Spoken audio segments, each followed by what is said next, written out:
50 ఏళ్ల తర్వాత జాబిల్లిపై దృష్టి సారించింది నాసా. 1972 తర్వాత తొలిసారి ఈ రోజు మూన్ మిషన్ను సక్సెస్ఫుల్గా ప్రయోగించింది. ఆస్ట్రోబయోటిక్ టెక్నాలజీస్ అనే ప్రైవేటు సంస్థ అభివృద్ధి చేసిన స్పేస్ క్రాఫ్ట్ను జాబిల్లిపైకి పంపించింది నాసా. పెరగ్స్టైన్ లూనార్ ల్యాండర్గా దీనికి నామకరణం చేసింది NASA. United Launch Alliance Vulcan rocket ద్వారా స్పేస్ క్రాఫ్ట్ను నింగిలోకి పంపించింది నాసా. మొత్తం 20 పేలోడ్లను నింగిలోకి మోసుకెళ్లింది నాసా.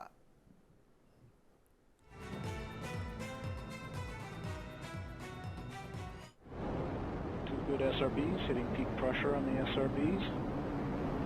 Everything looking good.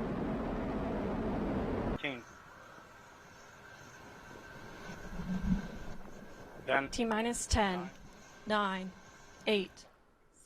ఈ స్పేస్ క్రాఫ్ట్ వచ్చే నెల 23న జాబిల్లిపై ల్యాండ్ కానుంది. ల్యాండ్ అయిన వెంటనే చంద్రుడిపై పరిశోధనలు జరపనుంది.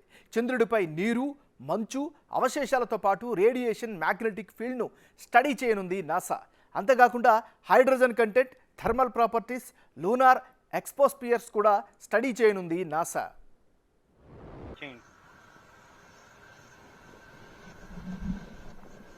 T-minus 10, 9, 8, 7, 6, 5, 4, 3.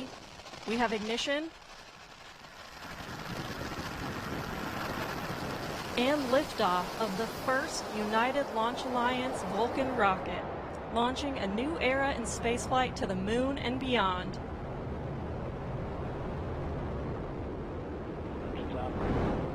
Two good SRBs, hitting peak pressure on the SRBs. Everything looking good.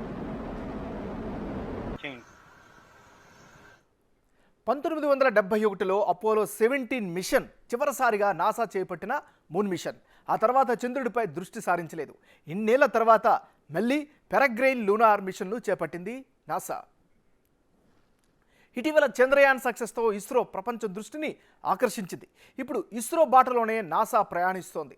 అదే సమయంలో స్పేస్ మిషన్లలో ప్రైవేట్ కంపెనీల భాగస్వామ్యాన్ని కూడా ప్రోత్సహిస్తోంది నాసా. ఈ లూనార్ మిషన్ కూడా చంద్రయాన్ లాగానే చక్కర్లు కొడుతూ కక్షను తగ్గించుకుంటూ జాబిల్లిపై ల్యాండ్ కానుంది.